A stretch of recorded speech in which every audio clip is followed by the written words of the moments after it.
Que el Señor les bendiga rica y poderosamente a cada una de las personas que nos están viendo y escuchando por este medio. Gracias por estar acá una vez más con nosotros y les saludamos en el nombre del Señor Jesucristo.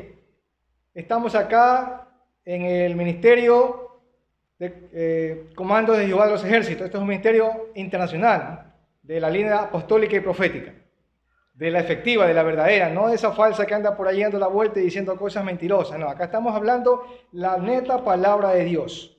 Bueno, es mi deseo que en esta mañana ustedes sean edificados, fortalecidos en la palabra de Dios en el nombre de Jesús. Y ahora vamos a tener un tiempo para meditar en la palabra de Dios, pero antes vamos a orar. Gracias, Señor, por este tiempo que tú nos permites tener. Gracias por tu palabra, gracias por este sitio, gracias por todo lo que nos están viendo y escuchando. Te ruego que tú los bendigas grandemente, Señor, y que tu palabra fortalezca, edifique las vidas de cada uno, Señor, en el nombre de Jesús, y que toda cosa que el enemigo haya planificado en este día para que no reciban este mensaje sea anulado, desbaratado todo el enemigo en el nombre de Jesús, y que tu palabra corra como río, Señor, y que cumpla el propósito por el cual tú la has diseñado. En el nombre de Jesús, gracias, Señor, y que esta llegue hasta el último rincón de la tierra, Señor. Gracias, Padre. Amén. Bien, hoy tenemos algo interesante que vamos a ver en la palabra de Dios y tiene que ver con quiénes mataron al Señor Jesús. ¿Sabe usted quiénes mataron al Señor Jesús? Bueno, alguien me hizo esa pregunta en algún momento, y bueno, yo también me quedé perplejo, ¿no? Yo dije, bueno, los judíos. Después alguien me dijo, no fueron los judíos, fueron los romanos. Y así.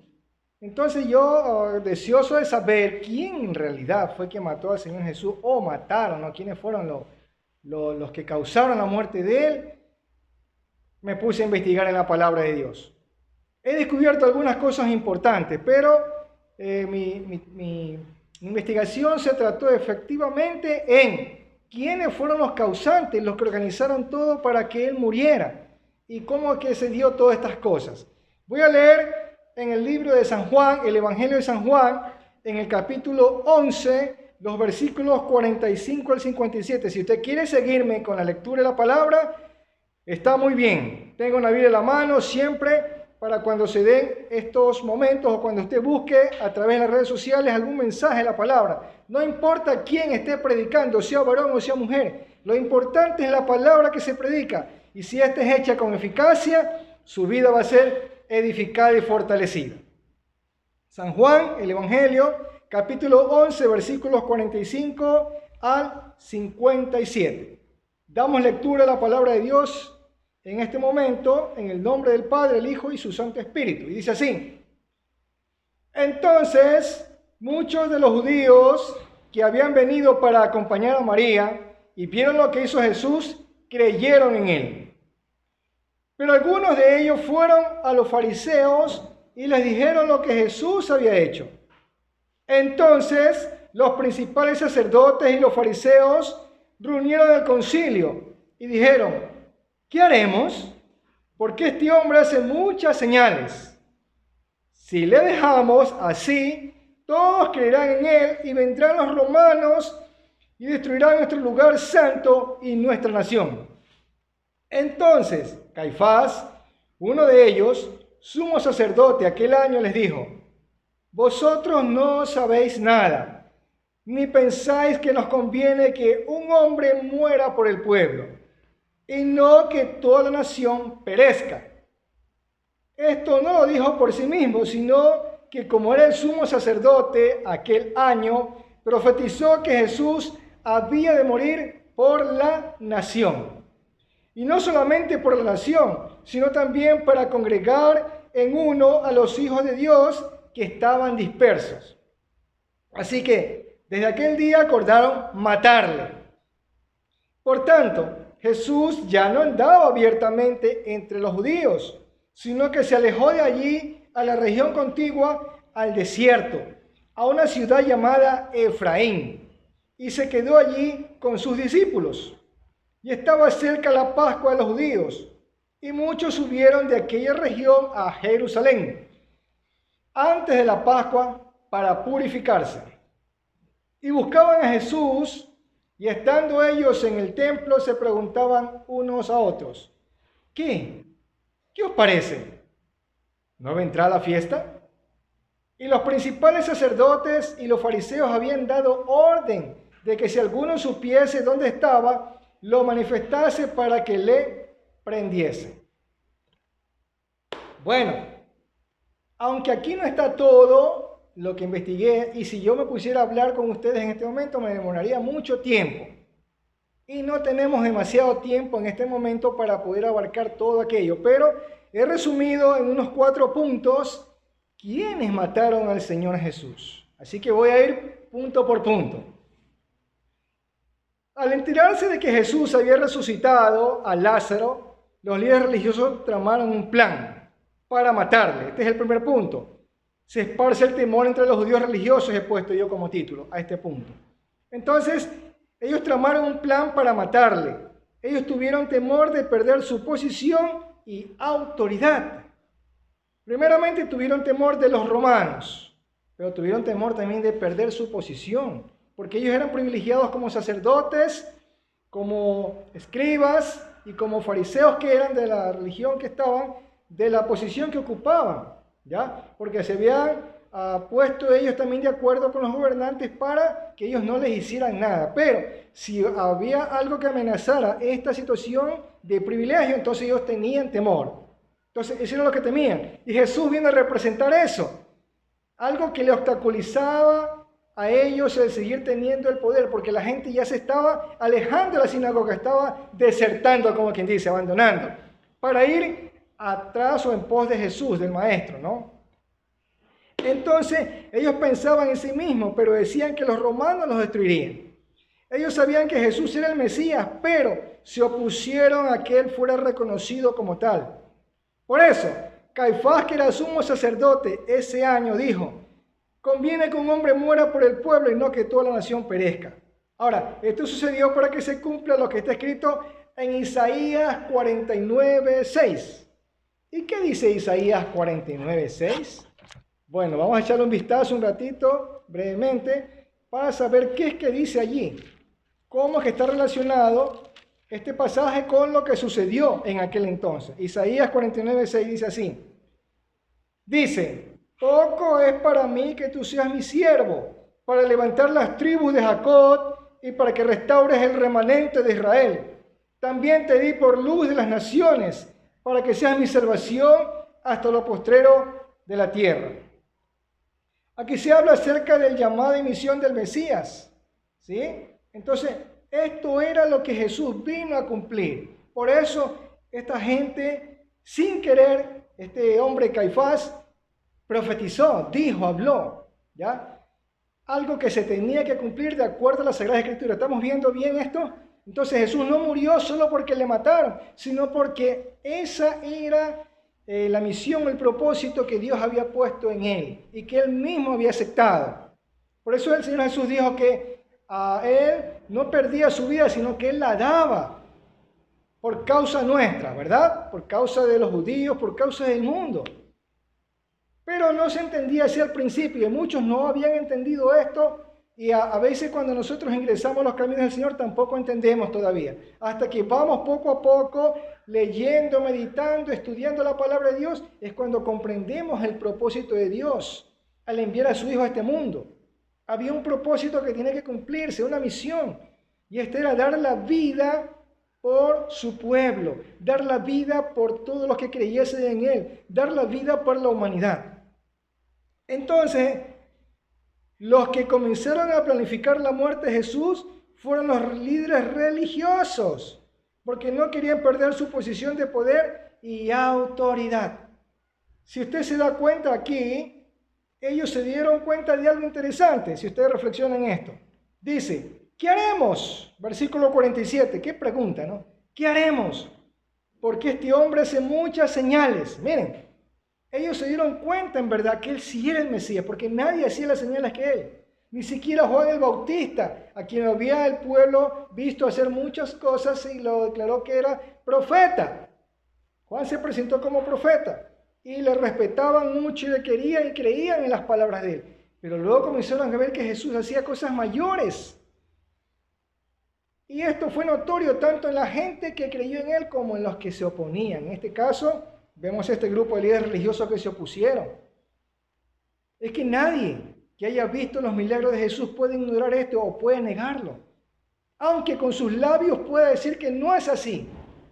¿Ya? Y los fariseos, a pesar de que veían señales y curaciones, ellos se oponían siempre. Incluso cuando Jesús sanó en sábado. En sábado era prohibido hacer alguna obra según la ley antigua. Pero vino Jesús a dar cumplimiento a algo mejor todavía que la ley, la gracia. Entonces, estos judíos pertenecientes al liderazgo religioso, estos fariseos, escribas, saduceos y todos los que estaban ahí conformando el grupo de oposición contra el Señor, dijeron, ¿qué haremos? ¿Sí? Ellos se preguntaban, ¿qué haremos? Ahora miren lo que dice el 48. Si le dejamos así, o sea, si lo dejamos continuar, ¿no? Quiere decir esto, todos creerán en él. Miren, ellos estaban convencidos de que Jesús sí era el Mesías y que iban a creer en él. Ahora dice aquí, y vendrán los romanos y destruirán nuestro lugar santo y nuestra nación. En realidad ellos temían era perder su posición. No es que tenían miedo del gobierno romano, sino que ellos ya no iban a estar liderando. Y posiblemente ellos pensaron que Jesús iba a aliar con los romanos. ¿Ah? Por eso, para que esto no ocurra, planificaron ¿qué? Matarlo. Ahora ya sabemos quiénes mataron al Señor. Claro, el mismo pueblo. Los líderes religiosos, los que debían haberlo apoyado, recibido en su corazón, aceptado como Mesías. Sin embargo, ellos fueron los mayores opositores y los que causaron su muerte. Simeón era un hombre de Dios y lleno del Espíritu Santo, profetizó cuando presentaron a Jesús cuando era pequeño. Fueron María y José, o José y María, al templo, y este hombre estaba ahí. Y él había recibido la promesa del Señor de que no vería o no moriría hasta que vea al Salvador de Israel. Y entonces él lo vio, él sintió, fue movido por el Espíritu para hablar de Jesús cuando era un pequeño. Y dijo que él estaba con una señal que sería contradicha. Y aquí se cumple esto, mire, la señal del Mesías contradicha. ¿Y quiénes los contradijeron? Los mismos líderes religiosos. En segundo punto tenemos luego a los romanos, que ejercían poder y autoridad política y militar en Israel en aquel entonces.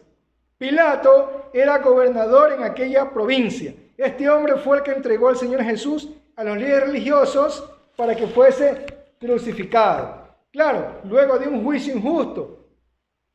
En realidad Pilato tenía temor, ¿sí? de que Jesús fuera culpable y de que lo fueran a matar. Él no quería eso, pero a insistencia del mismo pueblo, de los líderes religiosos, él hizo lo que ya es conocido por medio de películas, ¿verdad? Y lo que está escrito en la palabra, se lavó las manos para decir que él era inocente de la muerte de un inocente, porque para Pilato Jesús era inocente y no era culpable de nada.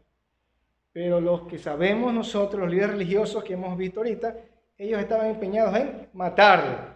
Entonces los primeros culpables que tramaron todo fueron los líderes religiosos de su propio pueblo. En segundo lugar tenemos a los romanos, porque ellos tenían sometida a la nación de Israel, pero permitían que ciertas cosas allí se den, como que del mismo pueblo hayan gente que gobierne, que en este caso como Herodes, ¿ya? Y otros que estaban allí también, que habían heredado esta monarquía del pasado, ¿verdad? Entonces en este caso tenemos a los romanos, porque ellos fueron los que materialmente crucificaron a Jesús. Él le dijo a Pilato, ahí están unos guardias, ahí están soldados, úsenlos para que cumplan con lo que ustedes quieren hacer, matar a su propio rey. Porque Pilato reconoció que Jesús es el rey de los judíos. Así como decimos que Jesús es nuestro rey y señor, ¿verdad? Entonces estos también fueron culpables de la muerte de Jesús. Luego tenemos como tercer punto la multitud que fue incitada por los principales sacerdotes para que pidieran que le crucificaran y que soltase a Barrabás. Esto es interesante. Realmente nosotros hemos visto también, los que han leído la palabra lo han visto directo, y los que han visto alguna película o serie de esto se dan cuenta cómo la gente clamaba que Barrabás sea libre, cuando ese era un delincuente y era culpable de todos los crímenes que había cometido. Y que crucificaran a Jesús. Entonces la multitud también.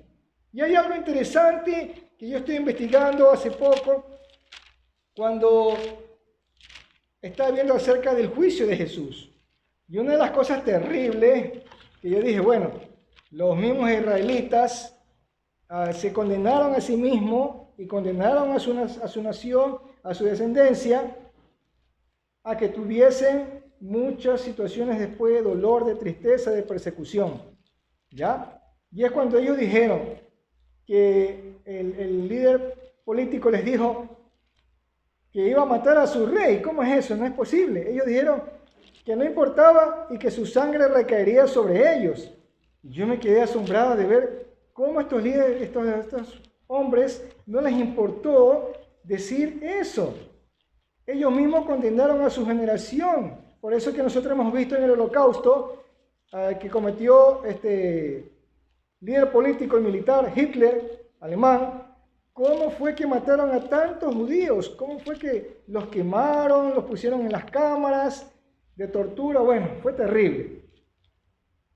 Aquí está, lo encontré, Mateo 27, por si acaso usted quiere anotarlo, Mateo 27 del 25, dice, del 24 mismo, dice, viendo a Pilato que nada adelantaba, sino que se hacía más alboroto, tomó agua y se lavó las manos delante del pueblo, diciendo, inocente soy yo de la sangre de este justo, allá vosotros. Y respondiendo todo el pueblo, dice aquí, dijo, su sangre sea sobre nosotros y sobre nuestros hijos. Entonces le soltó a Barrabás, y habiendo azotado a Jesús, le entregó para ser crucificado. ¿Se da cuenta? El pueblo también tuvo la culpa, en cierta forma, de que muriera Jesús, ¿verdad? Y estos también fueron culpables de la muerte del Señor. Entonces ya estamos viendo allí quiénes mataron al Señor Jesús. Y por último, nosotros, indirectamente, no directamente, indirectamente. Y usted dirá, ¿cómo? Si yo no estaba ahí. Así es, correcto. Yo tampoco estaba ahí. Pero el propósito de Dios, según San Juan 3:16, es que Él tenía que enviar al Salvador. Él nos amó tanto que envió a su Hijo unigénito para que muriera por nosotros. Nosotros debimos haber pagado la culpa de nuestros pecados. Pero Jesús nos amó tanto que Él quiso hacerlo. Por eso es que Él se puede llevar los pecados de toda persona arrepentida que viene postrado a sus pies y le entrega su vida. Y lo acepta como Señor y Salvador personal. Entonces esa persona alcanza la misericordia de Dios y obtiene la salvación y la vida eterna. Incluso es librado del pecado en el cual ha vivido por años. Obtiene el perdón de sus pecados. Entonces nosotros fuimos la última causa, vamos a decir así, en el último punto, de que Jesús muriera. En Romanos capítulo 5, versículo 8 dice, mas Dios muestra su amor para con nosotros en que siendo aún pecadores, Cristo murió por nosotros. Entonces nosotros fuimos la causa de que el Señor Jesús diera su vida en sacrificio por nosotros. Por eso es importante que nosotros seamos agradecidos a Él. Él no tenía por qué morir. Nosotros hemos sido culpables y somos culpables por nuestras acciones. Pero Dios quiso que así fuera. Ese era su plan y ese ha sido su plan y continúa hasta la actualidad. Hasta el día que el Señor venga por su iglesia. Yo no sé cuándo, yo no sé en qué día exactamente, a qué hora y en qué lugar. Aunque todo ojo le verá, dice la palabra. Entonces no se va a manifestar solo en un sitio, sino que todo ojo le va a ver cuando Él venga. Él viene por su pueblo, Él viene por los que le han aceptado y los va a llevar juntamente. Así dice el libro de 1 Tesalonicenses capítulo 4, versículo 13 en adelante. Entonces estamos viendo algo interesante respecto a esto, ¿no? Y un segundo punto dice aquí, el Señor planificó salvar a la humanidad haciendo un sacrificio. Justamente lo que les estoy diciendo, ¿no? San Juan 3:17 afirma que porque no envió Dios a su Hijo al mundo para condenar al mundo, sino para que el mundo sea salvo por Él. Por eso todavía en este tiempo tenemos esa oportunidad de ser salvos. Cuando Cristo venga por segunda vez, ya no vendrá para salvar a nadie, sino para juzgar y para dar el pago a cada uno según sus obras. Por eso es importante que ahora aprovechemos este tiempo.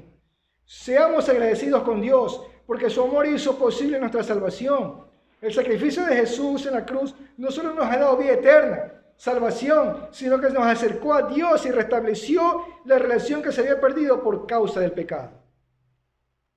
Ahora es el tiempo, dice la palabra de Dios. Y este es el momento. Por eso es importante que usted ahora tome una decisión. ¿Aceptará a Cristo Jesús como su Señor y Salvador? ¿Aceptará el sacrificio que Él hizo en la cruz por usted para redimirlo del pecado, darle salvación y vida eterna? ¿Llevarlo a su reino? ¿Desea usted una vida eterna por siempre, diferente a la vida que se vive aquí en la tierra? Bueno, yo le invito para que usted ore conmigo. Si esta oración la quiere hacer suya, hágala en este instante. Y yo le aseguro que usted va a recibir una gran bendición, la salvación eterna y la vida para siempre. Padre, te damos gracias en esta hora, Señor Dios Todopoderoso, por este mensaje de tu palabra, porque es tu palabra la que ha sido expuesta, Señor. Ayúdame, Señor, en el nombre de Jesús. Y perdóname, porque yo sé que necesito de ti. Ahora reconozco eso. Sálvame, por favor. Perdóname mis pecados. Yo me arrepiento de corazón. Y acéptame como tu hijo o tu hija. En el nombre de Jesús. Yo te acepto como mi Señor y Salvador.